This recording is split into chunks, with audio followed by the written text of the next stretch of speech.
हरे कृष्णा। आप सब लोगों का हार्दिक स्वागत है।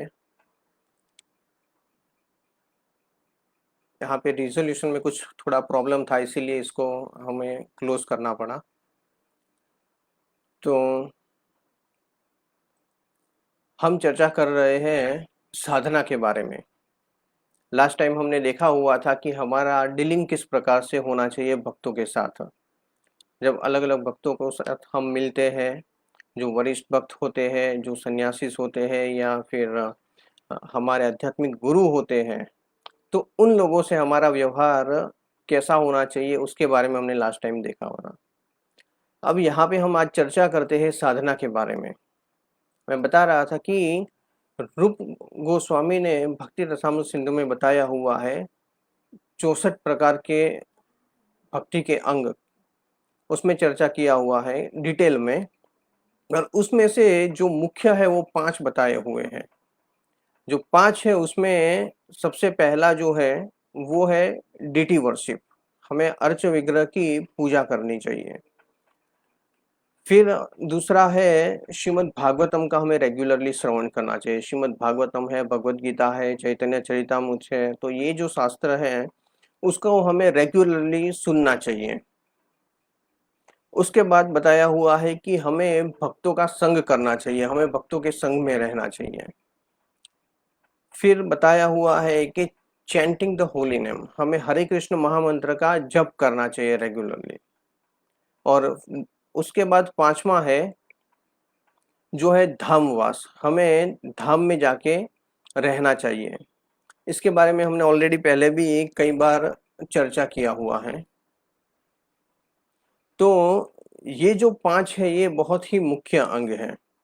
हमें हमारे घर पे अर्च विग्रह की स्थापना करनी चाहिए। अर्च विग्रह नहीं है तो हम फोटो भी रख सकते हैं। और मॉर्निंग में मंगला आरती है, शाम को संध्या आरती है, तो ये फिर भगवान को भोग लगाना है, तो ये सारे डीटी वर्शिप है जो विग्रहों के साथ संबंधित सेवाएं हैं। तो इसके ये करने से हमारा शरीर भगवान की सेवा में जुड़ता है, हमारा मन, हमारी इंद्रियां सब भगवान की सेवा में जुड़ते हैं। तो इसीलिए ये बहुत ही महत्वपूर्ण अंग है। फिर भागवतम, श्रीमद् भगवद गीता, ये बहुत ही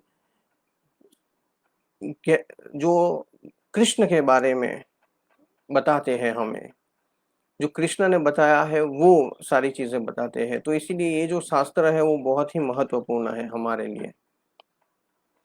और धामवास, हम धाम में जाके भी रहना चाहिए, पर हम परमानेंटली धाम में जाके नहीं रह सकते, तो हमें हमारे घर में ही ऐसा एनवायरनमेंट क्रिएट करना चाहिए कि जो धाम के बराबर हो। तो अगर हम ये डीटी वर्शिप है, भागवतम पढ़ना है, भक्तों का संग करना है, हरे कृष्ण महामंत्र का जप, ये सारी चीजें हम घर में करेंगे अच्छी तरह से, तो हमारा घर का जो एनवायरनमेंट है वो भी धाम के समान हो जाएगा। तो इसीलिए ये सारे के सारे अंग बहुत ही महत्वपूर्ण है हमारी साधना के लिए। इसमें अब हम चर्चा करेंगे जप के बारे में, क्योंकि जो जो हरे कृष्ण महामंत्र का जो जप है वो बहुत ही महत्वपूर्ण है हमारे लिए। तो चैंटिंग द होली नेम, अगर आप देखेंगे कि हमारे जितने भी आचार्य हैं सारे के सारे हमेशा हरे कृष्ण महामंत्र का जप करने के ऊपर सबसे ज्यादा भार देते हैं। हमेशा बताते हैं कि हरे कृष्ण महामंत्र का जप करना चाहिए। तो ये जो जप है वो बहुत ही महत्वपूर्ण अंग है भक्ति में आगे बढ़ने के लिए। तो यहाँ पे वे प्रभुपाद एक बार ऐसा भी बताते हैं कि हमारी जो भक्ति का 99% प्रोग्रेस जो है वो 100 डिपेंड है ये हरे कृष्ण महामंत्र के जप के ऊपर, कि हम जप किस प्रकार से करते हैं इसके ऊपर डिपेंड है 99%। हम देखते हैं कई बार कि हम जब 16 माला करते हैं तो कई लोग बहुत सालों से 16 माला भी करते होते हैं, मगर भक्ति में सिंसियरिटी नहीं होती है। हालांकि अगर सिंसियरिटी होती है तो ही 16 माला तक पहुंच सकते हैं, पर ध्यान पूर्वक जप करना ये भी बहुत महत्वपूर्ण है। क्वालिटी एंड क्वांटिटी ये दोनों को मेंटेन करना बहुत ही आवश्यक है। अगर कोई व्यक्ति जप अच्छी तरह से नहीं कर पाता तो उसकी जो डिवोशनल सर्विस है, उसके जो भक्ति में उसका जो प्रोग्रेस है वो बहुत ही स्लो हो जाता है। वो अच्छी तरह से भक्ति में आगे नहीं बढ़ सकते। इसीलिए अगर किसी को तुरंत भक्ति में अगर आगे बढ़ना है तो इसीलिए ये हरे कृष्ण महामंत्र का जप है उसको बहुत ही सिंसियरली और रेगुलरली करना चाहिए। और एटलीस्ट 16 राउंड, यहाँ पे बताया है मिनिमम 16 माला, मैक्सिमम नहीं बताया है, मिनिमम 16 माला। इसीलिए 16 माला और 16 माला से अधिक, अगर हमारे पास ज़्यादा समय है तो हम 16 माला से भी ज़्यादा जप कर सकते हैं, पर जो 16 माला है जो प्रभुपाद ने बताया हुआ है वो मिनिमम है। इसीलिए हम जब दीक्षा लेते हैं तो दीक्षा के समय पे भी हमारा सबसे पहला जो प्रतिज्ञा होता है, हम जो वचन लेते हैं आध्यात्मिक गुरु के सामने, वो है मिनिमम 16 राउंड चैंटिंग। इसको हम सबसे पहले बताते हैं। तो इसीलिए ये बहुत ही महत्वपूर्ण अंग है।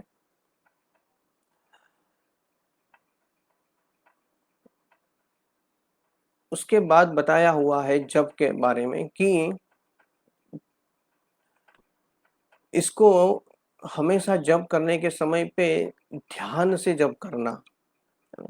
जैसे कि हम जप करते हैं, पर कई बार क्या होता है कि जप करते करते समय कोई न्यूज़पेपर भी हाथ में ले लेता है, कई बार कोई मोबाइल हाथ में ले लेता है, या फिर कई बार आजू बाजू में कोई बैठा हुआ है तो उसके साथ जप, उसके साथ बात करना शुरू कर देते हैं। तो इस प्रकार से जप करने के साथ साथ भी कई सारी एक्टिविटी हम साथ में करना शुरू कर देते हैं। तो ये नहीं होना चाहिए। जैसे आप समझिए कि कोई कार्य आपके जीवन के लिए बहुत ही इम्पोर्टेंट है, तो आप क्या करेंगे, उसके लिए स्पेशल टाइम निकालेंगे ना, और स्पेशल टाइम निकाल के उसको अच्छी तरह से करेंगे। जैसे कि आप जॉब करना है, अगर कोई व्यक्ति जॉब करने के लिए या बिजनेस करने के लिए जब जाता है तो वहां पे जाके वो क्या करता है, वो अच्छी तरह से 8 घंटे या 10 घंटे बैठ के अच्छी तरह से वहां पे बैठ के काम करेगा। क्यों? क्योंकि डिसाइड किया हुआ है कि उसको जॉब करना है, तो वो फोकसली वहां पे बैठ के अच्छी तरह से 8 घंटा क्वालिटी टाइम वहां पे देगा। क्योंकि प्रोडक्टिव काम करेगा तो जाके उसको अच्छी सैलरी मिल सकती है। तो इसीलिए वहां पे हम क्या करते हैं, अच्छी तरह से टाइम निकालते हैं और वो कार्य को करते हैं। तो ये तो एक उदाहरण है, हमारी लाइफ में ऐसे हर एक कार्य बहुत ही महत्वपूर्ण होते हैं, तो उसको हम अच्छी तरह से ध्यान दे के करते हैं। तो उसी प्रकार से जो जप करना है उसके लिए भी हमें स्पेशल टाइम निकालना चाहिए। कई बार लोग क्या कहते हैं कि हाँ, हमें समय मिलेगा तो हम जप करेंगे। कई लोगों का ऐसा भी कहना होता है, जप करने के लिए समय नहीं निकालते, अगर समय मिलता है तो जप करेंगे। ये दोनों में बहुत बड़ा अंतर है, क्योंकि हमारी फर्स्ट प्रायोरिटी अभी जप नहीं है। तो इसीलिए व्यक्ति क्या सोचता है कि मैं मेरे दिन के सारे जो कार्य हैं वो कार्य को मैं कर लूं, अगर उसमें से अगर उसके बाद अगर कोई मुझे समय मिला तो फिर मैं जप करूंगा, लोगों का ये कहना होता है। पर जो जप है वो बहुत ही महत्वपूर्ण कार्य है, इसलिए उसके लिए समय अलग से निकालना चाहिए हमें। हमारी जो डेली एक्टिविटी होती है उसमें जैसे महत्वपूर्ण कार्य के लिए हम समय निकालते हैं, तो उसी प्रकार से जप करने के लिए भी हमारा स्पेशल फिक्स टाइम होना चाहिए कि मॉर्निंग में जो 2 घंटा है वो हम जप के लिए देंगे, चैंटिंग करने के लिए वो हम हमारा ये फिक्स टाइम है। उस टाइम में कोई और एक्टिविटी हम इसके साथ नहीं करेंगे। मोबाइल भी हमेशा दूर रहना चाहिए जब करने के समय पे, कि बार बार उसके ऊपर ध्यान ना जाए, या फिर कोई मैसेज आ जाए या फिर कोई रिंग बजे तो तुरंत हमारा ध्यान वहां पे ना चला जाए। तो इस तरह से हमारा फोकस डाइवर्ट ना हो, इस तरह से हमें स्पेसिफिकली टाइम निकालना चाहिए जब करने के लिए। तो समय मिले तो जब करना, ये गलत सोच है। हमें समय निकाल के जब करना चाहिए, तब वो जाके अच्छी तरह से क्वालिटी जप होगा। फिर हमें किसी का फोन भी नहीं उठाना चाहिए। फिर क्योंकि हम जब जप करते हैं तो उस समय पे क्या होता है कि जैसे कि कृष्ण और कृष्ण के नाम में कोई अंतर नहीं। कली काले नाम रूपे कृष्ण अवतार। जो कृष्ण भगवान है वो कलयुग में नाम के रूप में प्रकट होते हैं। जो शक्ति कृष्ण में है वही सेम शक्ति कृष्ण ने अपने नाम के अंदर भी रखी हुई है। इसीलिए कृष्ण और कृष्ण के नाम में कोई भेद नहीं है। तो हम जब हरे कृष्ण महामंत्र का जप करते हैं इसका मतलब क्या होता है कि हमारा कम्युनिकेशन हो रहा है डायरेक्टली कृष्ण के साथ। या फिर आप ऐसा समझ सकते हो कि आपका मीटिंग हो रहा है कृष्ण के साथ।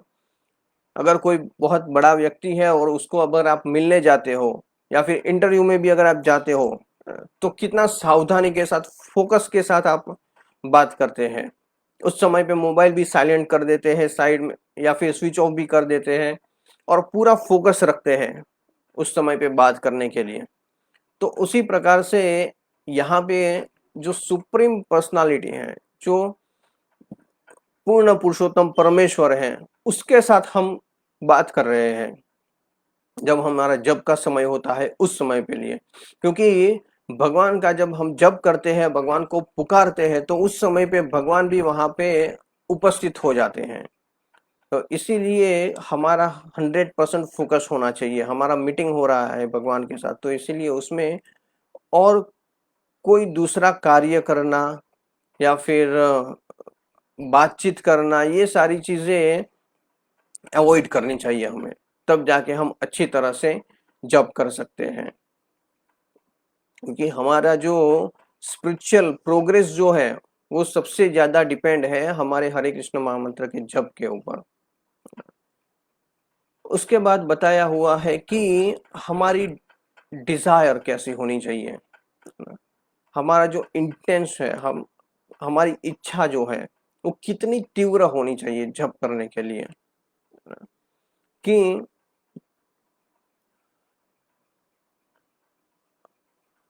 जो हमारा जप का जो क्वालिटी है वो इसके ऊपर डिपेंड है कि हमारी तीव्रता, हमारी जो इच्छा है वो कितनी स्ट्रांग है जप करने के लिए। नहीं तो क्या होता है कि इसको हम बहुत ही लाइटली लेते हैं। तो इसीलिए जो हमारा फोकस है वो अच्छा नहीं रहता है। फोकस अच्छा नहीं रहता है तो इसीलिए हमारा जो मन है वो भी उसके बाद डाइवर्ट हो जाता है, उसके ऊपर ध्यान नहीं रहता।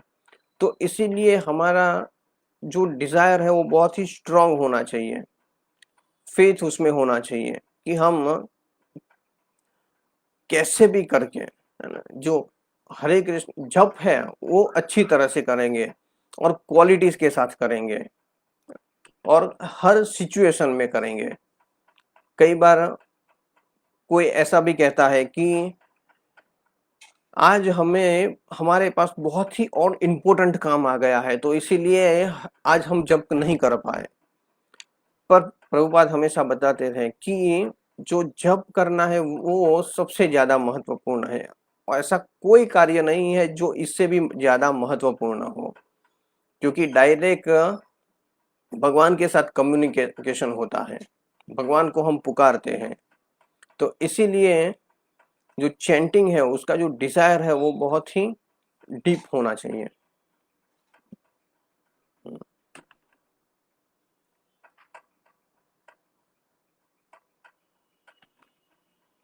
और ये कैसे बढ़ता है इसके बारे में यहाँ पे लिखा हुआ है कि नित्यम भागवत सेवया। जितना हम अच्छा कृष्ण के बारे में सुनेंगे, अच्छा हम भागवतम पढ़ेंगे, जितना हम भगवत गीता पढ़ेंगे तो इतना हमारा जो डिजायर है वो बढ़ेगा। क्योंकि हम कृष्ण को अच्छी तरह से जानेंगे, कृष्ण को अच्छी तरह से समझेंगे, उसकी लीलाओं को समझेंगे, कृष्ण हमसे क्या कहना चाहते हैं वो हम अच्छी तरह से समझेंगे तो हमारा डिजायर बढ़ सकता है। इसीलिए डिजायर जो बढ़ना है, जो हियरिंग है, चैंटिंग है, ये दोनों एक तरह से पैरेलली चलता है। कि आप जितना हियरिंग अच्छी तरह से करते हो उतना आप जप भी अच्छी तरह से कर पाते हो। और जितना आप जप अच्छी तरह से करते हो उतना आपका हृदय शुद्ध होता है, और हृदय शुद्ध होता है तो आपको कृष्ण के बारे में सुनने की भी इच्छा ज्यादा बढ़ती है। तो ये दोनों चीजें हैं, पैरेलल चलती है, श्रवणम कीर्तनम। जो श्रवणम अच्छी तरह से करता है वो कीर्तन भी अच्छी तरह से कर सकता है। तो इसीलिए जो श्रवणम है ये भी बहुत ही महत्वपूर्ण है। ये जप करने से सबसे पहला फायदा तो यही होता है कि हमारा जो हृदय है वो शुद्ध होता है। हमारे हृदय में बहुत ही काम, क्रोध, लोभ, मोह, मद, मत्सर्य ऐसी बहुत सारी गंदगी पड़ी हुई है। तो इसको साफ करने के लिए सबसे ज्यादा महत्वपूर्ण है हरे कृष्ण महामंत्र का जप। तो ये जप से ही हमारा हृदय स्वच्छ होता है। जैसे होता है ना कि ये कपड़े धोने के लिए मशीन होता है, हम बाहर से भी नहाते हैं अच्छी तरह से। तो इस तरह से एक्सटर्नली तो हम सारी चीजों को बहुत ही क्लीन करते हैं।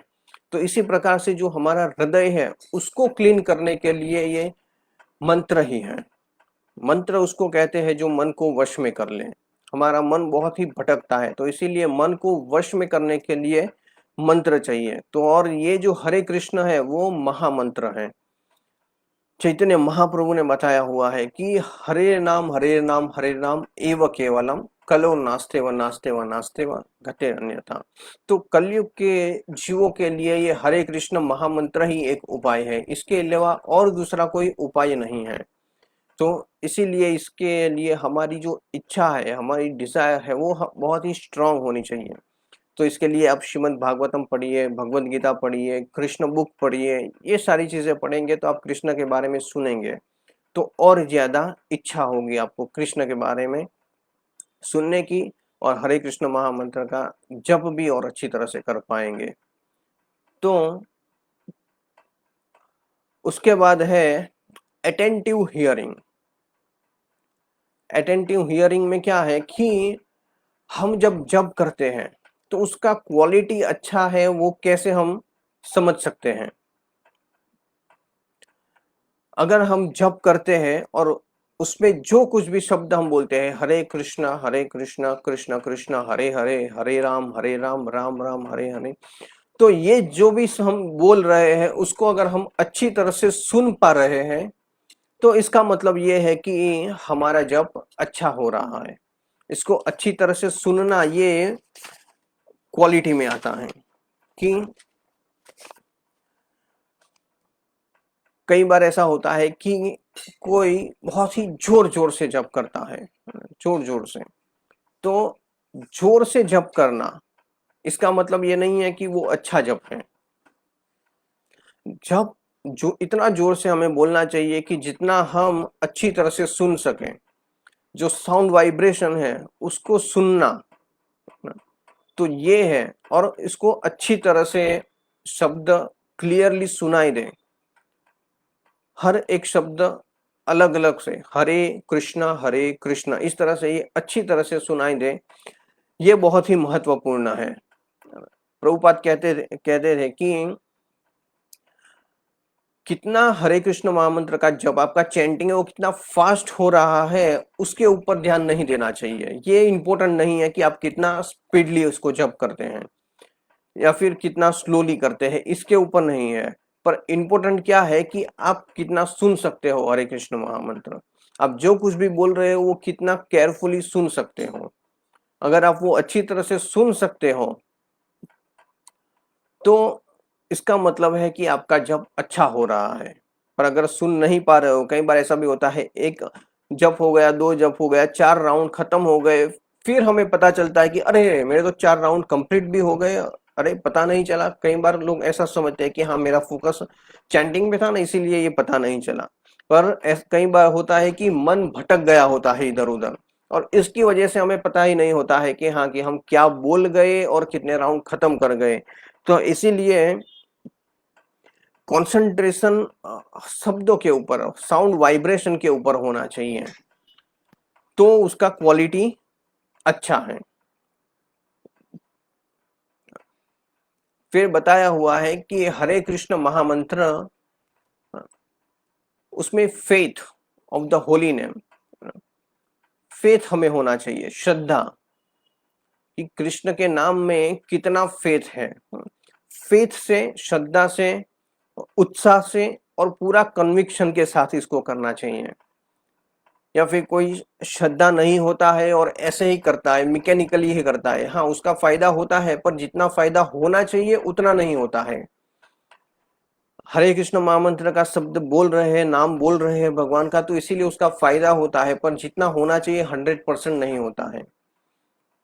तो इसीलिए हमें फेथ होना चाहिए, श्रद्धा के साथ करना चाहिए और उत्साह के साथ करना चाहिए। जैसे हम काम करते हैं, जॉब करते हैं, तो बहुत ही उत्साह के साथ कार्य करते हैं, ऐसा सोचते हैं कि हाँ इतना उत्साह से कार्य करूंगा और रोज रोज मैं 1-1, 2-2 घंटा और ज्यादा काम करूंगा तो मुझे और अच्छा इंक्रीमेंट मिल जाएगा नेक्स्ट ईयर के लिए। तो इसीलिए उत्साह के साथ कार्य करते हैं। तो उसी तरह से जब भी हमारा होना चाहिए स्पिरिचुअल एक्टिविटी, जो हमारी होनी चाहिए वो उत्साह के साथ होनी चाहिए और श्रद्धा के साथ होनी चाहिए। हमारा भगवान के नाम के प्रति फेथ दृढ़ता से होना चाहिए, तो हम उसमें ग्रेजुअली जो हमारा प्रोग्रेस होता है वो बहुत ही अच्छी तरह से प्रोग्रेस हो पाता है। फिर बताया हुआ है हरे कृष्ण महामंत्र का मीनिंग क्या होता है। प्रभुपाद कहते हैं हरे कृष्ण महामंत्र का मतलब क्या होता है कि ये जो प्रेयर है उसमें हम कृष्ण को, राधा को पुकारते हैं उनकी सेवा में लगाने के लिए। बताते हैं हरे कृष्णा मीन्स उसका मतलब क्या होता है, हे हरे, हे राधा रानी, हे Krishna, please engage me in your service, मुझे आपकी सेवा में लगाए, कि जिसकी वजह से मैं ये जो माया की सेवा में लगा हुआ हूं उससे मैं मुक्त हो जाऊं, उससे बाहर निकल पाऊं और मैं आपकी सेवा में जुड़ जाऊं। ये हरे कृष्ण महामंत्र का मतलब होता है। इसीलिए हम जब बोलते हैं हरे कृष्ण कृष्ण कृष्ण हरे हरे, हरे राम राम राम हरे हरे, तो उस समय पे हम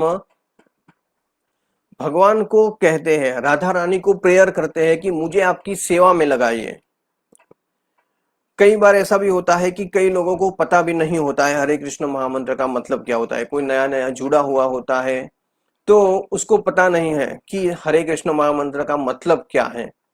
तो अगर उसको मतलब पता नहीं है फिर भी वो उतना ही काम करता है, हाँ वो श्रद्धा से कर रहा है पर मतलब नहीं पता है, उसके उसमें फेथ है, उत्साह के साथ वो कर रहा है, तो भले उसको ये मीनिंग पता ना हो पर वो उस मंत्र इतना ही काम करता है जितना उसको जानने के बाद होता है।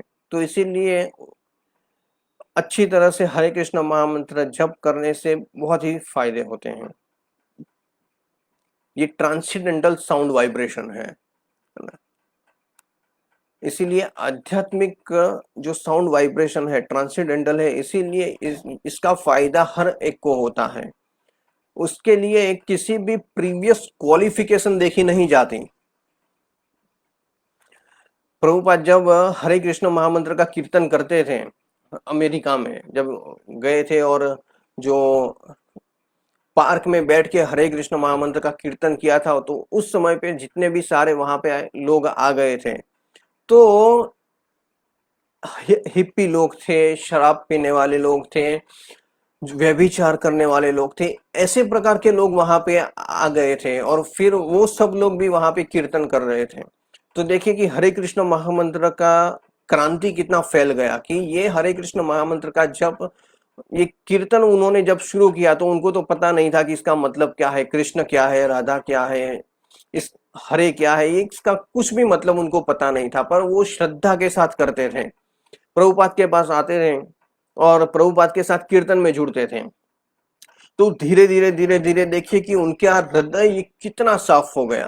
प्रभुपाद कहते हैं कि जो कृष्ण भक्ति है वो हमारे हृदय में ही है, उसको अलग से कोई चिप फिट करने की जरूरत नहीं है। सिर्फ ये जो हमारे हृदय में पड़ा हुआ है काम क्रोध लोभ मोह, ये सारे की सारी जो गंदगी है वो साफ हो जाए तो फिर कृष्ण प्रेम हमारे हृदय में उदय हो सकता है। तो इसीलिए प्रीवियस क्वालिफिकेशन कोई देखी नहीं जाती।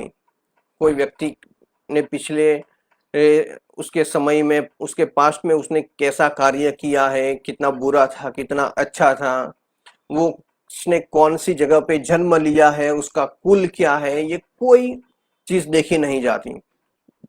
हर एक व्यक्ति हरे कृष्ण महामंत्र का जप कर सकता है, ये ट्रांसेंडेंटल साउंड वाइब्रेशन का लाभ उठा सकता है, इसका जप कर सकता है।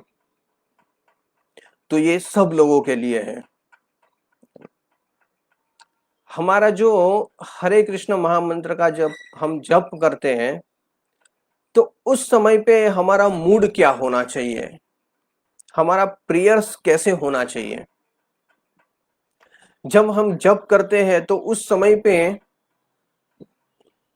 हमारी जो प्रेयर है वो कैसे होनी चाहिए, जैसे कि कोई एक छोटा बच्चा है और वो जो बच्चा है वो अपनी माँ से बिछड़ गया है, और माता से बिछड़ने के बाद वो जिस प्रकार से रोता है अपनी माता से मिलने के लिए और अपनी माता को पुकारता है, तो सोचिए कि उस समय पे वो जो बच्चा है वो कितनी दृढ़ता के साथ, उसके हृदय में कितना इंटेंशन होगा अपनी माता के पास जाने के लिए, अपनी माता को पुकारने के लिए।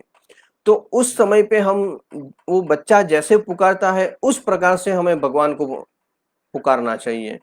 जब हम हरे कृष्ण महामंत्र का जप करते हैं तो ऐसा हमारा भाव होना चाहिए जब एक बच्चा अपनी माँ को बुलाता है, क्योंकि भगवान जो है वो हमारे परम पिता है। भगवान भगवत गीता में भी कहते हैं कि भगवान जो है वो हमारे परम पिता है। इसीलिए जो हमारे मूल रूट है, हमारे जो परम पिता है उसके पास जाने के लिए, उसको पुकारने के लिए भी हमें, जैसे कि कोई व्यक्ति है ना बहुत ही हेल्पलेस होता है ना, तो इस प्रकार से जो पुकारता है और 100% कृष्ण के ऊपर ही डिपेंड रहते हैं, रह के हमें पुकारना है कि हम जो भी है वो 100% भगवान के ऊपर ही निर्धारित है, भगवान के अलावा और कोई हमारा दूसरा सहारा नहीं है। इस प्रकार का जो भाव है, ऐसा हमारा भाव होना चाहिए, इस प्रकार से हमें प्रेयर करना चाहिए। तो इससे हमारा जो दृढ़ता है, हमारा जो अटेंशन है, ये सब कुछ अच्छा रहता है हरे कृष्ण महामंत्र के जप के ऊपर।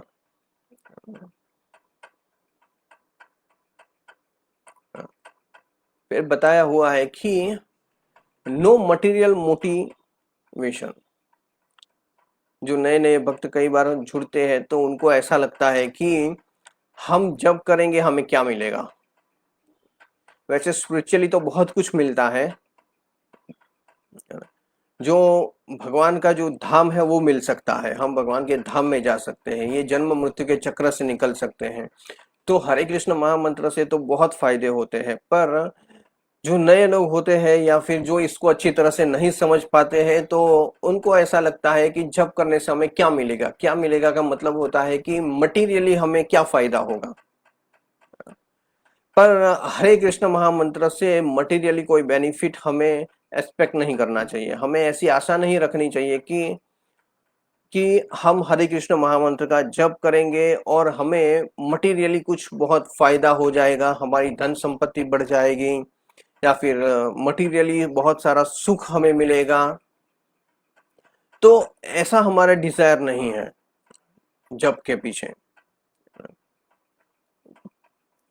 सिर्फ प्रभुपाद बताते हैं कि ये जो प्रेयर है उसमें हमेशा ऐसा ही हमारा मोटिवेशन होना चाहिए कि हे कृष्ण, है ना, ऐसा कुछ कीजिए कि मैं कभी भी आपको ना भूलूं, चाहे मैं कहीं पे भी चला जाऊं, चाहे मैं नरक में ही क्यों ना जाऊं, फिर भी मैं हमेशा आपको याद रखूं, हमेशा हरे कृष्ण महामंत्र का जप करूं और मैं आपको कभी ना भूल पाऊं, हमेशा मैं आपकी सेवा में लगा रहूं। ये प्रभुपाद हमेशा बताते हैं कि इस प्रकार का जो हमारा भाव होना चाहिए, हमारा जो मोटिवेशन है ये होना चाहिए कि हम किस कैसे भी करके, ये न के न प्रकारे न कृष्ण मन निवेशत, कैसे भी करके हम हमारे मन में कृष्ण को हमेशा याद रखें, कृष्ण को ना भूलें। ये हमारा मेन इंटेंस होता है। अगर आप देखेंगे पूरे शास्त्रों को अगर मिला दो, सारे शास्त्र को एक जगह पे रख दो और उसमें से अगर कुछ निचोड़ निकालो तो निचोड़ में क्या निकलता है, कंक्लूजन उसमें से क्या निकलता है, always remember Krishna never forget Krishna, ये ही निकलता है। हमने जब ये वैष्णव एटिकेट शुरू किया था तो सबसे पहले दिन ही हमने ये चीज सीखी हुई थी कि सारी चीजों का जो मेन मूल है वो यही है कि हमेशा कृष्ण को याद रखो और कभी भी ना भूलो। तो इसीलिए ये जो भक्ति मार्ग है हमारा, तो उसका जो मोटिवेशन है वो कोई मटेरियल बेनिफिट नहीं है। मटेरियल बेनिफिट और उससे और ये जो स्पिरिचुअल एक्टिविटी है, दोनों अलग चीजें हैं। इसीलिए हम जब डिवोशनल सर्विस में लगते हैं तब हम भगवान की सेवा में जुड़ते हैं। जैसे कहते हैं ना कि निष्काम कर्म, भगवत गीता में हमने कई बार सुना हुआ है कि निष्काम कर्म, निष्काम कर्म से आगे आता है भक्ति योग। निष्काम कर्म तक तो व्यक्ति क्या सोचता है, फल के प्रति आसक्ति नहीं होती है, पर कर्म के प्रति आसक्ति होती है। सेवा करता है पर वो स्पेसिफिकली सेवा करता है। हाँ, किसी के पास जाके डोनेशन मांगना, नहीं नहीं, ये हमसे नहीं होगा। हम किसी के सामने हाथ नहीं फैला सकते, हम किसी के सामने मांग नहीं सकते। भगवान की सेवा के लिए जन्माष्टमी आ रहा है तो जन्माष्टमी के लिए हम किसी के पास कुछ मांगने जाए, नहीं, ये तो हमसे नहीं होगा। वो क्या कर सकता है, नहीं, मैनेजमेंट के रिलेटेड है, वहां पे हम कुछ कार्य कर सकते हैं। या फिर झाड़ू लगाना है मंदिर में, क्लीनिंग करना है, नहीं, तो ये तो नहीं कर सकते हैं, वो हमसे नहीं होता। तो व्यक्ति कार्य करता है, फल में आसक्ति नहीं होती है पर कार्य में उसको आसक्ति होती है, तो उसको कहते हैं निष्काम कर्म। वो कार्य भगवान के लिए ही होता है पर कार्य से वो आसक्त है, फल से आसक्त नहीं है। पर व्यक्ति जब उससे भी आगे बढ़ के जब भक्ति योग में चला जाता है तो उस समय पे उसके लिए कार्य में भी आसक्ति नहीं होती और फल में भी आसक्ति नहीं होती। ऐसे व्यक्ति कोई भी कार्य कर लेता है, उसको अगर कहीं पे भी कोई भी सेवा के लिए भेज दो तो वो हर एक सेवा करेगा। चाहे वो किसी के पास बुक डिस्ट्रीब्यूशन करना हो, या फिर उसको मंदिर में झाड़ू लगाना हो, या फिर कोई मैनेजमेंट करना हो, कोई भी कर सकता है। पर ये सारी की सारी जो एक्टिविटी है वो डिवोशनल सर्विस है, भगवान के लिए भक्तिमय सेवा है। तो ये हमारा मेन मोटिव है। इसीलिए हरे कृष्ण महामंत्र का जप करते हैं तो उस समय पे भी हमें ये एक्सपेक्टेशन नहीं रखना चाहिए कि मैं जप कर दूंगा और मैं इतनी धन संपत्ति आ जाएगी या फिर इतना सुख प्राप्त हो जाएगा। ऐसा डिजायर नहीं होना चाहिए हमारा। उसके बाद है सुटेबल एनवायरनमेंट। हमारा जो एनवायरनमेंट है वो कैसा होना चाहिए। हम जब जप करते हैं तो कई बार ऐसा भी हमें देखने को मिलता है कि शेड्यूल बहुत ऐसा होता है कि सुबह को बहुत ही जल्दी घर से निकलना होता है और बहुत ही रात को लेट आते हैं, इसीलिए ट्रैवलिंग में भी जब करना पड़ता है। ऐसी सिचुएशन भी हमें कई बार सुनने को मिलता है। तो हालांकि हमें जप बंद नहीं करना चाहिए, इसीलिए इस तरह से हम जप करते हैं। पर आइडियल सिचुएशन में क्या होता है कि हमारा जो एनवायरनमेंट है उसमें कहीं पे भी आवाज नहीं होती है, एकदम शांत वातावरण है। जैसे कि आप समझो कि मॉर्निंग का टाइम है, सुबह को 5 बजे का टाइम है, तो वो कितना प्रीफरेबल है। वहां पे कोई साउंड, आजू बाजू से आवाज नहीं होती है, पड़ोसी से आवाज नहीं आती है, या फिर कोई वाहन जा रहे हैं रोड पे से भी आवाज नहीं आती है, तो सब जगह से एकदम पिन ड्रॉप साइलेंट होता है। तो ऐसे में जब करना बहुत ही प्रीफरेबल है। या फिर ऐसे नहीं करना चाहिए कि जैसे हम कहीं पे जब कर रहे हैं और वहां से लोग आते जाते होते हैं और हम सब लोगों को देख रहे हैं, नोटिस भी कर रहे हैं कौन आ रहा है, कौन जा रहा है, कौन बाजू में आया, फिर कौन रोड पे गया। ये सारी चीजों के ऊपर हमारा ध्यान हमेशा जाता है। तो ऐसा नहीं होना चाहिए। हम जब जब करते हैं तो इस तरह से हम जब आजू बाजू देखते हैं तो हमारे दिमाग का भटक जाता है, हमारा मन भटक जाता है, और फिर जो फोकस होता है वो हरे कृष्ण महामंत्र के ऊपर नहीं होता है। तो इसलिए एक माला, दो माला, चार माला हो गया, फिर पता ही नहीं चला कि हम क्या बोल गए और क्या सुन लिया। क्योंकि ध्यान हमारा दूसरी जगह पे है, एक्सटर्नल चीजों के ऊपर, क्योंकि एक्सटर्नल चीजों को हम देख रहे हैं। इसलिए जो इंद्रिया है वो इंद्रियों को हमेशा कंट्रोल में रखना चाहिए। जो इंद्रिया देखना चाहे वो उसको दिखाते रहो, ऐसा नहीं होना चाहिए। हम जब जप करते हैं तो उस समय पे इस तरह से एकदम शांत वातावरण हो, कोई आता जाता ना हो, ऐसा कोई सेपरेट प्लेस हमें चूज करना चाहिए जहाँ पे हम अच्छी तरह से शांति से बैठ के जप कर सकें। अगर ट्रैवलिंग होता है और ट्रैवलिंग में कहीं आना जाना हुआ और उसकी वजह से कुछ कॉम्प्रोमाइज करना पड़ता है, but that is the bonus. वो 16 माला के में एक्स्ट्रा जप में हो उसको काउंट कर सकते हो, पर जो 16 माला है वो अटेंटिवली होना चाहिए। ट्रैवलिंग में भी जप करो पर वो एक्स्ट्रा गिन लो उसको कि वो 16 के ऊपर हो रहा है, ऐसा आप समझ सकते हो। उसके बाद है ह्यूमिलिटी, है ना। ये सबसे बड़ा पॉइंट है, क्योंकि हर एक व्यक्ति यहाँ पे आके अटक जाता है कि वह ह्यूमिलिटी, है ना। और ह्यूमिलिटी की बात आती है तब हमेशा हर जगह पे एक ही कोट हमें देखने को मिलता है। यहाँ पे भी वही चीज लिखी हुई है कि चैतन्य महाप्रभु ने शिष्टाष्टकम में क्या लिखा हुआ है, तुनादपि सुनी चैन तरोरपि सही सुना, अमानी न मान देना कीर्तनीय सदा हरि। अगर कोई व्यक्ति में ऐसा समझता है यार कि मैं घास के तिनके से भी तुच्छ हूं और वो वृक्ष से भी ज्यादा सहनशील, वृक्ष से ज्यादा क्यों, क्योंकि वृक्ष जो होता है वो हर एक मौसम में वहां पे एक ही जगह पे खड़ा रहता है, चाहे वो ठंडी हो, चाहे वो गर्मी है हो, या फिर बारिश हो रही हो, कितना भी बड़ा तूफान होता है फिर भी वो एक ही जगह पे खड़ा रह के सब कुछ सहन करता है। तो कितनी बड़ी सहनशीलता है ये वृक्षों में। तो इसीलिए चैतन्य महाप्रभु कहते हैं कि ऐसे वृक्ष के जैसी सहनशीलता हमारे अंदर होनी चाहिए। हम बहुत शॉर्ट टेम्पर होते हैं, छोटी छोटी बातों में तुरंत ही हमारा जो टेम्परेचर है वो हाई हो जाता है और फिर उसको लो लाने में बहुत समय लग जाता है। तो इसीलिए जो हमारे अंदर ह्यूमिलिटी है वो अगर अच्छी तरह से होता है तो हमारा जप बहुत ही अच्छी तरह से हो सकता है। या फिर इसको आप वाइस वर्सा भी समझ सकते हो कि अगर कोई जप कर रहा है तो कोई अगर ऐसा पूछ सकता है कि मैं जप कर रहा हूं तो उसको वो मैं अच्छी तरह से कर रहा हूं वो मुझे कैसे पता चलेगा। तो उसका एक मापदंड है कि उसके अंदर ह्यूमिलिटी कितनी डेवलप हुई है, विनम्रता कितना डेवलप हुआ है, ये उसका मापदंड है। अगर उसके अंदर ह्यूमिलिटी, उसका जो विनम्रता डेवलप नहीं हुआ है, इसका मतलब है कि वो जब जो कर रहा है वो अच्छी तरह से नहीं कर रहा है। क्योंकि हरे कृष्ण महामंत्र तो ट्रांसेंडेंटल वाइब्रेशन है, इसलिए ये तो काम करता ही है, पर उसको अच्छी तरह से जप नहीं करते हैं, ये हमारा प्रॉब्लम है। तो इसीलिए हम अगर जप अच्छी तरह से नहीं कर रहे हैं तो हमारे अंदर ये क्वालिटी डेवलप नहीं हो रही है, जो हालांकि होनी चाहिए। तो इसीलिए हमेशा इसको हम हर जगह पे देखते हैं ये श्लोक को, तुनादपि सुनीचेन, घास से तिनके से भी तुच्छ।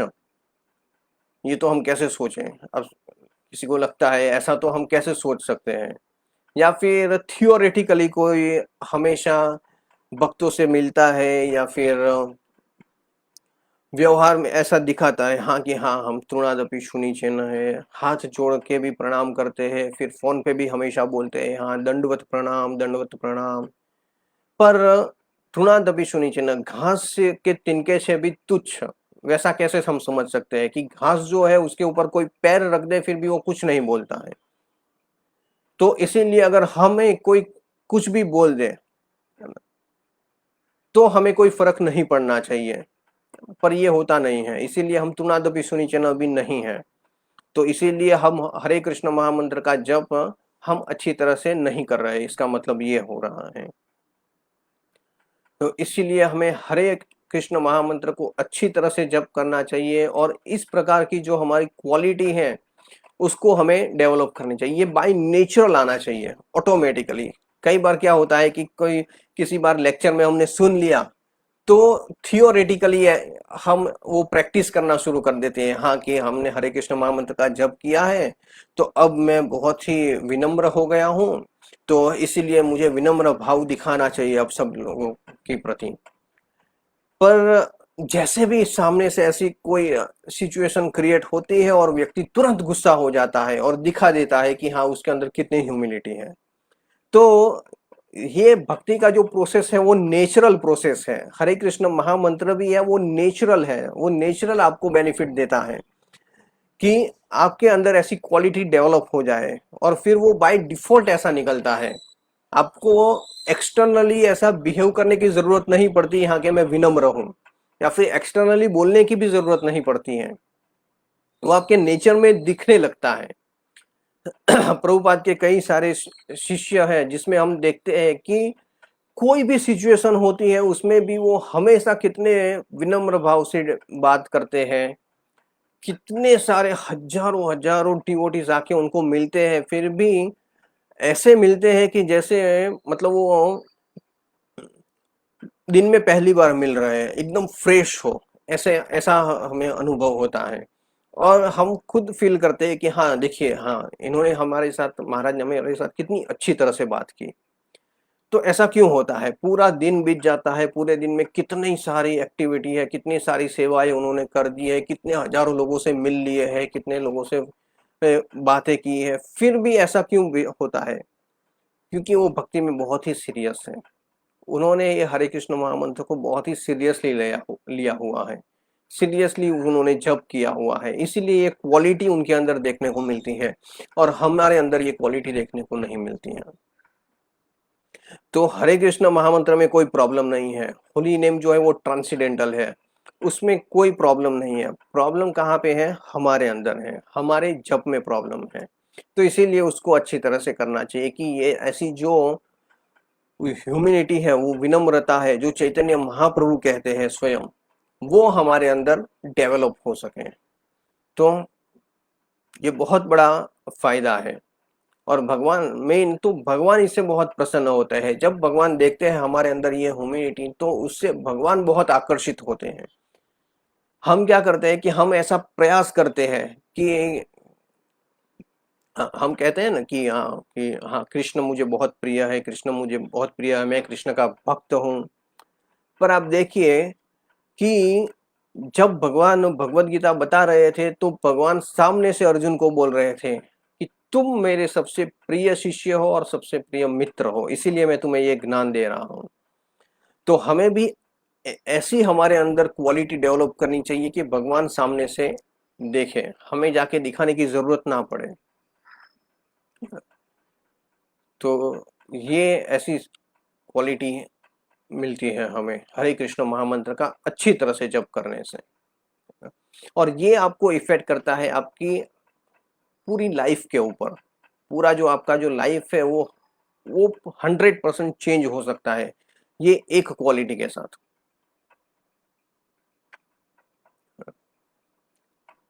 उसके बाद बताया हुआ है कि हमारा पोजीशन कैसा होना चाहिए जप करने के समय पे। सिटिंग, स्टैंडिंग एंड वॉकिंग, ये तीन हमारा पोजीशन है जप करने के लिए। वैसे तो हमें बैठ के जप करना चाहिए, वो सबसे ज्यादा प्रीफरेबल हमारा पोजीशन है कि उसमें हम अच्छी तरह से जप कर सकते हैं बैठ के। अगर हम बैठ के जप करते हैं और सीधा बैठ के, तो उसमें हम अच्छी तरह से ध्यान से जप कर सकते हैं। पर कई बार ऐसा भी होता है कि जब जप करते हैं तो बैठे बैठे कई ऐसा होता है कि थोड़ा नींद आने लगता है, ऐसी सिचुएशन होती है। तो उस समय पे हम खड़े होके धीरे धीरे वॉक करके जप कर सकते हैं। वॉक करके जप करना ऑथोराइज है, पर इसमें भी जप करने के समय पे धीरे धीरे चलते चलते हमारी जो नजर है वो थोड़ी नीचे रख के शब्दों के ऊपर ध्यान देना चाहिए। नहीं तो क्या होता है कि चलते चलते हम कहीं पे भी चले जाते हैं और आजू बाजू सब जगह पे देखने लगते हैं और फिर हमारा ध्यान भटक जाता है। तो यहाँ पे भी बुक में बताया हुआ है, कुछ पोजीशन बताई हुई है कि हमारा जो सीटिंग पोजीशन है और जो स्टैंडिंग पोजीशन है, अगर आप इसमें देख सकते हो तो आप देखिए कि यहाँ पे दिखाया हुआ है कि जो बैठा हुआ है वो अच्छी तरह से प्रिफरेबल है। उसके बाद आप देखिए कि चेयर में जो बैठा हुआ है ना, तो वो ऐसी पोजीशन में बैठा हुआ है कि तुरंत ही उसको आराम से नींद आ जाए। पोजीशन ऐसी है ना। पैर भी अच्छी तरह से लंबे फैले हुए हैं, फिर उसको सर को भी पूरा बैलेंस रखा हुआ है, तो ऐसी सिचुएशन में वो सो ही जाएगा। और तीसरा बताया हुआ है स्टैंडिंग, कि जो खड़ा रह के अगर उसने किसी जगह पे सपोर्ट लेके अगर चैंटिंग करने का प्रयास किया, तो वो भी पोजीशन ऐसी है कि वो सो सकता है आराम से वहां पे। तो ऐसी सिचुएशन हमें नहीं लेनी चाहिए कि जिसमें हम कंफर्टेबली सो जाएं। तो सोते सोते जब करना ये तो है ही नहीं, ये तो पिक्चर के ही बाहर की बात है ना। यहाँ पे जो सिटिंग है स्टैंडिंग है वही चीजें बताई हुई है कि ये रॉन्ग है। सोते सोते जब करना ये तो है ही नहीं, इसमें आता ही नहीं है। हाँ, अगर कोई सिचुएशन ऐसी है कि कोई हॉस्पिटलाइज्ड हो गया है, उसको बहुत बड़ी बीमारी हो गई है या फिर एक्सीडेंट हो गया है और वो टोटली बेड रेस्ट में है और वो बेड में से खड़ा ही नहीं हो सकता, ऐसी सिचुएशन अगर उसकी है, हाँ, तो फिर वो सोते सोते अगर जब कर सकता है, क्योंकि उसको 16 माला तो करना ही है इस तरह से। पर अगर हाँ, तो या फिर अरे मैं थोड़ा थक गया हूं इसीलिए चलो थोड़ा लेट जाऊं और वो लेट के फिर जब करना शुरू कर दे, दिस इज नॉट प्रिफरेबल। वो है ही नहीं किसी भी केस में। तो इसीलिए हम जब करते हैं तो हमारा पोजीशन ऐसा होना चाहिए कि हमें नींद ना आ जाए। अगर नींद आ जाती है, अगर कोई बहुत ही टायर्ड है, बहुत ही थका हुआ है, तो स्वाभाविक है कि वो बैठ के भी सो जाएगा। तो उस समय में हमें चलते चलते ही जप करना चाहिए। अगर उस समय पे जप करना ही है तो, या फिर ऐसा प्रिफरेबल है कि अगर इतना टायर्ड है तो फिर आधा घंटा या 1 घंटा रेस्ट कर लीजिए और जब अच्छी तरह से फ्रेश हो जाए तब आपको जप करना चाहिए। तो उसके साथ क्या क्वालिटी जप होगा।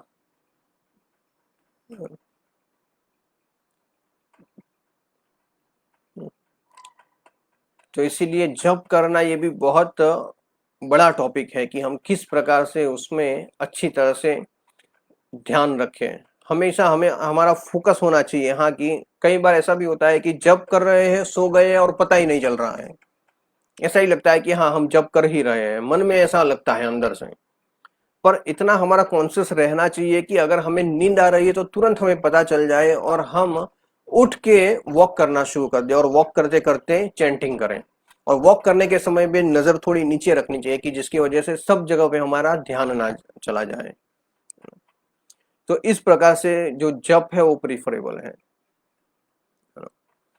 फिर बताया हुआ है कि जप इज नॉट अ रेस, है ना।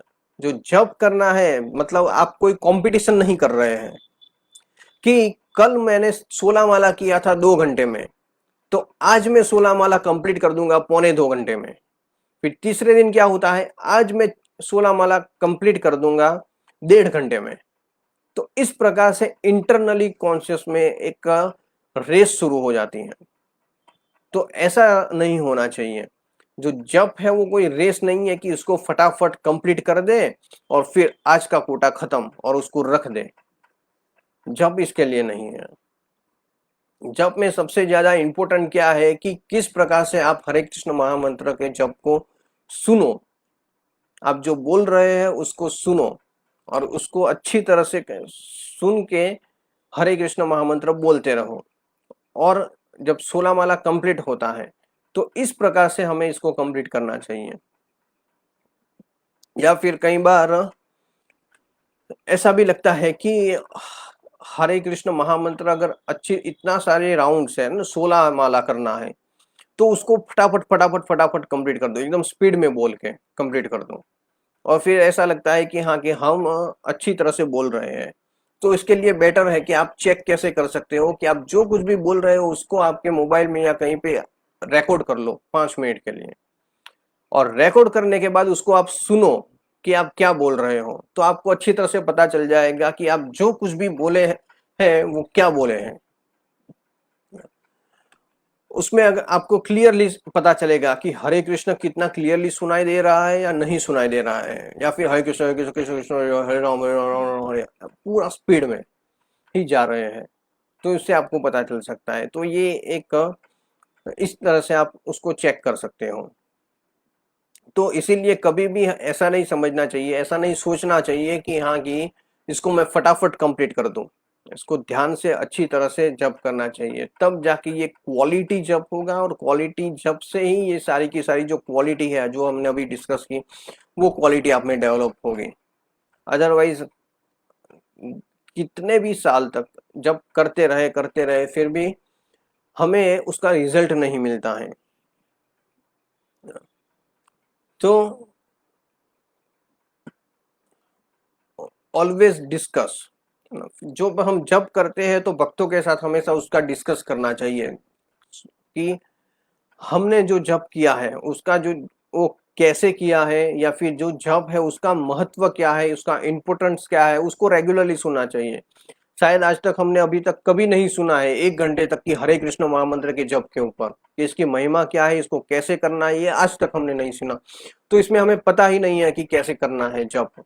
तो हमेशा इसको भक्तों के साथ मिलकर डिस्कस करना चाहिए, उसका इम्पोर्टेंट क्या है, तब जाके आप उसको रिलीज कर सकते हो, उसको समझ सकते हो अच्छी तरह से कि भगवान और भगवान के नाम में कोई अंतर नहीं है। तो आप स्वयं भगवान को अनुभव कर सकते हो ये नाम के द्वारा। तो इसीलिए हमेशा भक्तों से मिलो, भक्तों से बात करो। फिर बताया हुआ है कि बेस्ट जपा इन एसोसिएशन ऑफ डिवोटी, भक्तों के संग में जब आप जप करते हो तो इसका बेनिफिट आपको बहुत मिलता है। तो इसीलिए भक्तों के साथ में मिल के जप करना चाहिए। हम घर पे होते हैं तो ये मुश्किल है, पर ज्यादा से ज्यादा ऐसा प्रयास करना चाहिए कि अगर पास में रहते हैं भक्त तो एक जगह पे इकट्ठा हो के सब लोग साथ में मिलके जप करें। अकेले जप करने से कई बार क्या होता है कि जप हमारा कंप्लीट नहीं होता है और ऐसा लगता है कि थोड़ा स्लीपी मूड हो गया, या फिर थोड़ा रिलैक्स होने का मूड हो गया, या फिर ऐसा लगता है कि अब कुछ 4-5 राउंड्स बाकी है तो अब बाद में करेंगे, अभी नहीं करना है। ऐसा भी कई बार होता है अगर अकेले जप करते हो तो अगर आप भक्तों के साथ मिलके जप करते हो तो आप देखते हो कि सब भक्त जप कर रहे हैं, सब लोगों का एक साउंड वाइब्रेशन भी आ रहा है, हरे कृष्ण महामंत्र का एक अच्छा वाइब्रेशन वहां पे क्रिएट होता है। और उसमें अगर आप साथ में मिलके जप करते हो तो आपका भी उत्साह बना रहता है जप करने के लिए।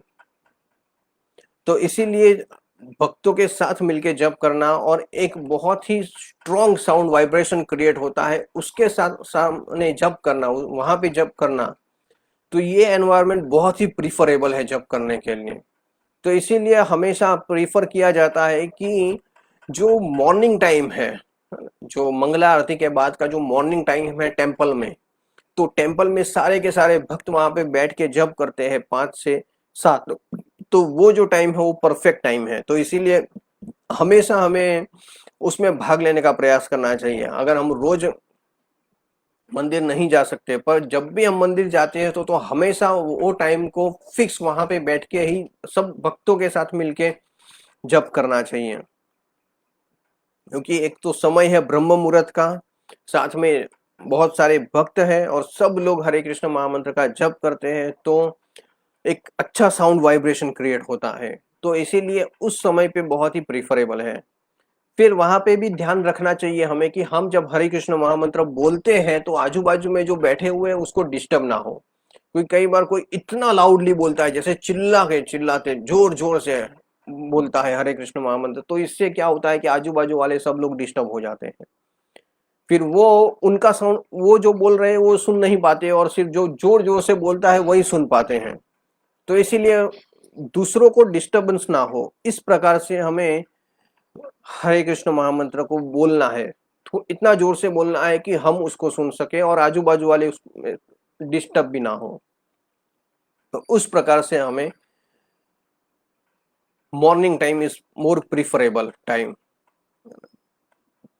तो मॉर्निंग का जो समय है वो सबसे ज़्यादा प्रेफरेबल है। जैसे 5 से 7 का जो समय है ब्रह्म मुहूर्त का समय होता है, और उस समय पे लोगों को काम भी नहीं होता है। लोग कहते हैं ना, कई बार लोग ऐसा कहते हैं ना कि हाँ हमारे पास तो समय नहीं है, इसीलिए प्रभु जी हम काम जप नहीं कर पाते हैं, या फिर एक माला ही करते हैं, 2 माला ही करते हैं। तो ब्रह्म मुहूर्त का मॉर्निंग का जो 5 से 7 का ये प्रीफरेबल टाइम है। उस समय पे लोगों को किसी को काम भी नहीं होता है, अगर काम भी शुरू होता है तो ऑलमोस्ट वो 7 के बाद ही शुरू होता है। तो उस ये समय में लोग जप कर सकते हैं, पर हम क्या होता है, लोग आलसी इतने हो गए हैं कि वो 7 बजे तक तो उठ ही नहीं पाते। जब सूर्योदय हो जाता है उसके बाद लोगों की नींद खुलती है। तो तो हमारा जो जप का जो टाइम है वो हम सोने में वेस्ट कर देते हैं। और फिर लोग क्या कहते हैं कि हमारे पास टाइम नहीं है। मैंने कई सारे लोगों के साथ बात की है, तो कई सारे लोग हमेशा ऐसा कहते हैं कि प्रभु जी हमारे तो जॉब है, जॉब में हमें जाना पड़ता है बहुत जल्दी, तो 7 बजे तो हमें निकल जाना होता है और हम घर पे भी आते हैं बहुत लेट, तो इसीलिए हम जप नहीं कर पाते हैं। तो ऐसा कई सारी आर्ग्यूमेंट होती है।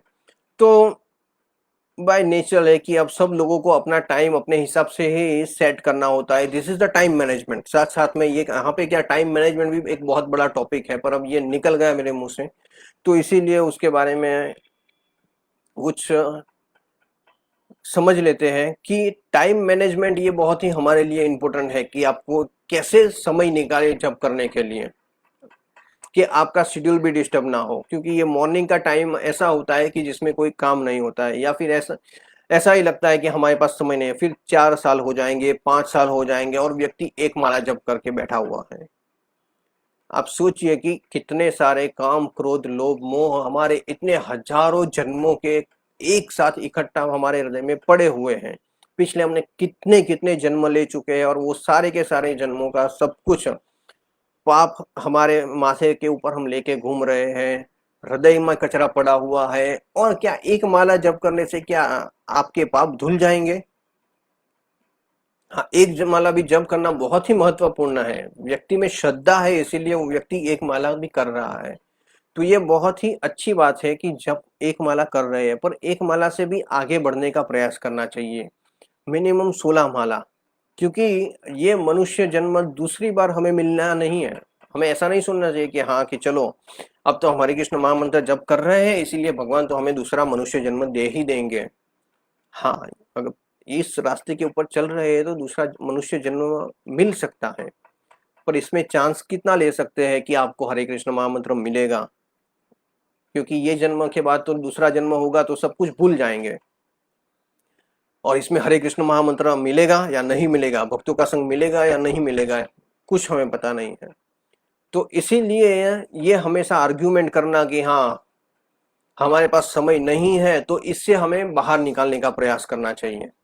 अगर हम इससे बाहर निकलेंगे, ये जो समय है 5 से 7 में, उसमें अच्छी तरह से जप करेंगे तो हम भक्ति में आगे बढ़ सकेंगे, और इसी जन्म में हम भगवान के धाम भी जा सकते हैं। हाँ, अगर कोई 5 से 7 में अगर जप नहीं भी कर सकता है मॉर्निंग टाइम में, तो इतना तो एटलीस्ट करना ही चाहिए कि सुबह को मॉर्निंग में उसका जो काम स्टार्ट करे, उसका जो डेली रूटीन है वो स्टार्ट करे, उसके पहले वो 16 माला खत्म कर दे। इतना तो करना ही चाहिए मिनिमम, कि मॉर्निंग में पूरा 16 माला खत्म हो जाएगा, पूरा दिन का पेट्रोल भर लिया अच्छी तरह से, तो अब जहां पे भी जाएंगे तो आप माया से लड़ पाएंगे, क्योंकि आपने अच्छी तरह से जप कर लिया है। तो इसीलिए जो अर्ली मॉर्निंग है इज मोर प्रिफरेबल। सुबह को आपका काम शुरू होते ही आप जप कंप्लीट कर दीजिए। शुरुआत में लोग कर सकते हैं कि आधी माला मॉर्निंग में करते हैं, आधी माला काम के बाद आने के बाद कर सकते हैं, ये शुरुआत में चलता है। पर धीरे धीरे हमें इम्प्रूव करना चाहिए हम हमारी डिवोशनल सर्विस में, कि हम एक ही साथ बैठ के 16 माला कंप्लीट कर दें, तो इसका हमें लाभ अच्छी तरह से मिलता है। कई भक्त तो ऐसे भी होते हैं कि हाँ, भक्तों का संग करते हैं, कृष्ण में श्रद्धा भी है, पर जो उनका डिजायर है वो स्ट्रांग नहीं होता है, तो 10-12 साल हो जाते हैं फिर भी वो एक माला पे या दो माला पे लटके रहते हैं। कई सारे तो ऐसे भी होते हैं। कई सारे मंदिर में तो ऐसे भी होते हैं कि जब 15 साल से मंदिर में रेगुलर आते हैं एवरी संडे, पर जप नहीं करते हैं। कई तो ऐसे भी लोग होते हैं।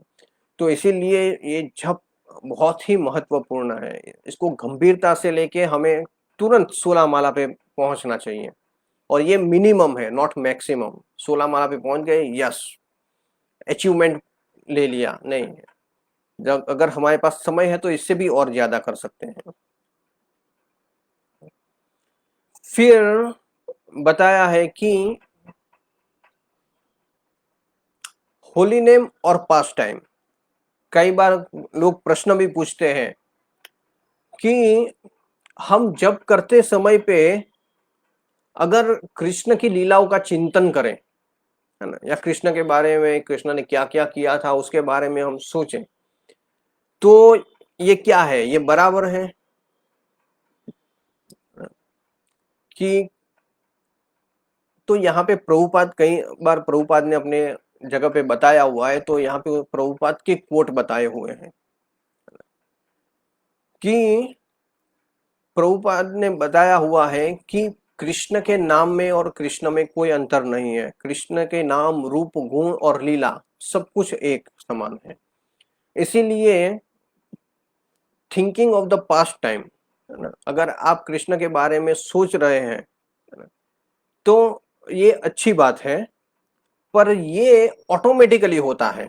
हरे कृष्ण महामंत्र का जब जप करते हैं, और जप करने में ग्रेजुअली जब आपका प्रोग्रेस होता है आध्यात्मिक जीवन में, तो जो कृष्ण की लीला है वो आप ऑटोमेटिकली आप में आपको याद आता है। इसको आर्टिफिशियली याद करने की जरूरत नहीं है। इससे बेहतर है कि आप हरे कृष्ण महामंत्र को, कि जब आप जो कुछ भी बोल रहे हो उसको सुनो। जब भक्ति में व्यक्ति आगे बढ़ता है तो ऑटोमेटिकली ये हो जाता है कि उसको कृष्ण की लीलाएं याद आती है या कुछ इस प्रकार से। तो ये आर्टिफिशियली नहीं होना चाहिए, बस यही मेन चीज है। उसके बाद है 10 offences again the holy name. ये जो 10 नाम अपराध है, रोज हम सुबह को मंगला आरती के बाद बोलते हैं। जब मंगला आरती हो जाती है, नरसिंह आरती हो जाती है, और उसके बाद तुलसी आरती हो जाती है, और ये सब कंप्लीट होता है, उसके बाद हर एक टेम्पल में 10 नाम अपराध बोले जाते हैं हरे कृष्ण महामंत्र जप शुरू करने से पहले। क्योंकि ये 10 नाम अपराध है वो बहुत ही डेंजर है। तो एक हमारा पूरा कंप्लीट नेक्स्ट सेशन जो है वो कंप्लीट हमारा इसके ऊपर होगा, 10 ऑफेंसेस के ऊपर। तो इसीलिए इसके बारे में हम डिटेल में चर्चा करेंगे नेक्स्ट सेशन में। और उसके बाद हमें कभी भी भूलना नहीं चाहिए जो हमारा प्रभुपाद मंत्र है, प्रणाम मंत्र है, या फिर अगर हमने दीक्षा ली है तो दीक्षा का जो हमारा गुरु मंत्र है, और पंच तत्व मंत्र है, इसको हमें कभी भी भूलना नहीं चाहिए हरे कृष्ण महामंत्र जप करने के पहले। जब भी हम जप करते हैं, जय श्री कृष्ण चैतन्य प्रभु नित्यानंद श्री अद्वैत गदाधर शिवासादि गौर भक्त वृंद, ये हम बोलते हैं। हाँ, अगर किसी को कोई प्रश्न है तो कोई पूछ सकता है, क्योंकि 2-3 मिनट के बाद हम इसको कंक्लूड करेंगे। तो इसीलिए जिसको भी कोई प्रश्न है आप कमेंट बॉक्स में लिखिए, जैसे ही ये कंप्लीट होता है हम आपके प्रश्न का उत्तर देंगे। तो ये जो पंच तत्व मंत्र है उसको बोलना बहुत ही आवश्यक है, क्योंकि हरे कृष्ण महामंत्र के जप में भी हम कई बार अपराध कर बैठते हैं। तो ये चैतन्य महाप्रभु की असीम कृपा है कि जिसकी वजह से वो सारा का सारा मिट सकता है। तो इसीलिए हमें हमेशा हरे कृष्ण महामंत्र जब स्टार्ट करने के पहले और कंप्लीट करने के बाद पंच तत्व मंत्र बोलना चाहिए। गुरु प्रणाम, दीक्षा लिया है तो गुरु प्रणाम मंत्र भी बोल सकते हैं, या फिर प्रभुपाद प्रणाम मंत्र बोल सकते हैं, और इस प्रकार से हमें जप करना चाहिए। ओके, तो यहाँ पे एक प्रश्न है, प्रभु जी जिनको बैक पेन की प्रॉब्लम हो वो स्लीपिंग मोड में जब कर सकते हैं। ओके, ये बैक पेन का प्रॉब्लम, ये अब बैक पेन आज के ज़माने में बहुत प्रॉब्लम क्रिएट करने लग गया है सब लोगों को। तो बैक पेन करने में आपको देखना चाहिए कि कितने आप कंफर्टेबल हो। अगर आप अगर कुशन रख के अगर आप पूरा सपोर्ट लेके बैठ के कर सकते हो तो इज मोर प्रिफरेबल। पर अगर इतना बैक पेन हो रहा है कि आप बेड में से खड़े ही ना हो सकते हो, अगर ऐसी सिचुएशन होती है पूरे दिन के लिए कि पूरे दिन में आप बेड में से खड़े ही ना हो पाए, तो ऐसी सिचुएशन में दैट्स ओके, हम कर सकते हैं।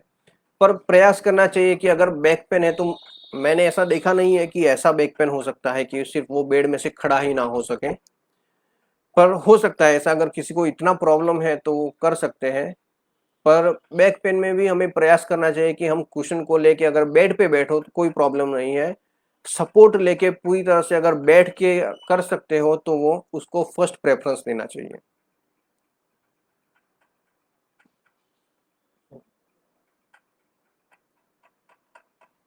ओके, और किसी को कोई प्रश्न है तो पूछ सकता है।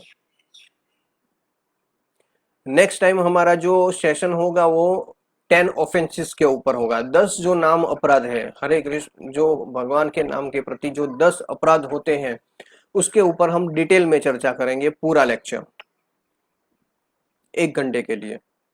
तो इसीलिए अभी इसमें 10 नाम अपराध के बारे में मैंने इतना डिटेल में नहीं बताया है, क्योंकि ये जो 10 नाम अपराध है प्रभुपाद ने सिस्टम ही ऐसा रखा हुआ है। आप समझ सकते हैं कि जैसे कि कोई मंगला आरती खत्म करता है, तुलसी आरती और ये सब खत्म करता है, फिर 10 नाम अपराध बोलते हैं और उसके बाद जप करना शुरू करते हैं। तो इसीलिए प्रभुपाद ने सिस्टम ही ऐसा बनाया है कि हर बार 10 नाम अपराध सुन लो पहले जप करने से पहले, और फिर जप करने के लिए बैठो, तो ये ध्यान में आ सकता है कि हाँ, ये हम अपराध करने से बचें। ओके, दूसरा एक प्रश्न है, 16 माला चैंटिंग है मिनिमम एंड मैक्सिमम कितना टाइम लेना चाहिए? ओके, अगर आप अच्छी तरह से जप करते हो, 16 माला का जप करते हो, हरे कृष्ण कृष्ण कृष्ण हरे हरे, हरे राम राम राम हरे हरे, इतनी स्पीड से अगर आप हरे कृष्ण महामंत्र के 16 माला करते हो, एक माला में 108 बार बोलते हैं, और ऐसी 16 माला अगर आप करते हो तो आपको पौने 2 घंटे से 2 घंटे का टाइम लगना चाहिए। अगर आपको एक भी बार नींद नहीं आ रही है, अच्छी तरह से फोकस में रख के आप अगर जप कर रहे हो, तो आपको पौने 2 घंटे या 2 घंटे के बीच में ये कंप्लीट हो सकता है। कई बार 2-3 मिनट या 5 मिनट आगे पीछे हो सकता है, पर प्रीफरेबल टाइम है कि कोई व्यक्ति ये पौने 2 घंटे में कंप्लीट कर दे या फिर 2 घंटे में कंप्लीट कर दे। आप समझिए कि 15 मिनट में 2 माला खत्म होती है। अगर ये कैलकुलेशन के हिसाब से चलो, आप अच्छी तरह से बोलेंगे तो आपको 7.5 मिनट लगेगा। ये मैंने नोट किया हुआ है, ये कोई ऐसा आइडियल सिचुएशन नहीं है मैं बता रहा हूँ वो, पर ये मैंने जो नोट किया हुआ है उसके बारे में मैं बताता हूँ कि 7.5 मिनट अप्रोक्सीमेट लगते हैं अगर आप अच्छी तरह से जप करते हो, तो इसके हिसाब से आपको 2 घंटे लगते हैं जप करने में। तो कई बार स्पीड आपकी आगे पीछे होती है तो आपका 7.5 मिनट की जगह पे 7 मिनट में एक माला कंप्लीट होता है, तो उसके हिसाब से आपका जो 16 माला है वो पौने 2 घंटे में कंप्लीट होगा। तो इतने टाइम में अगर कंप्लीट हो रहा है दैट मीन्स इट्स गुड। अगर किसी का 1.5 घंटे के पहले ही 16 माला कंप्लीट हो गया तो आप समझिए कि वो एकदम बेकार माला हो गया, किया हुआ है, बहुत ही स्पीड में किया हुआ है और नाम सुना ही नहीं है, ऐसी सिचुएशन है। तो इसीलिए 1.5 घंटे से कम तो बहुत ही मतलब अच्छी क्वालिटी नहीं है। ठीक है माता जी।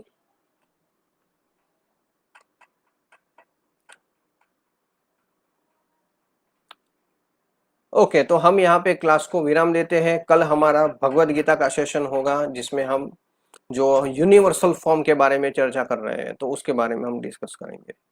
हरे कृष्णा।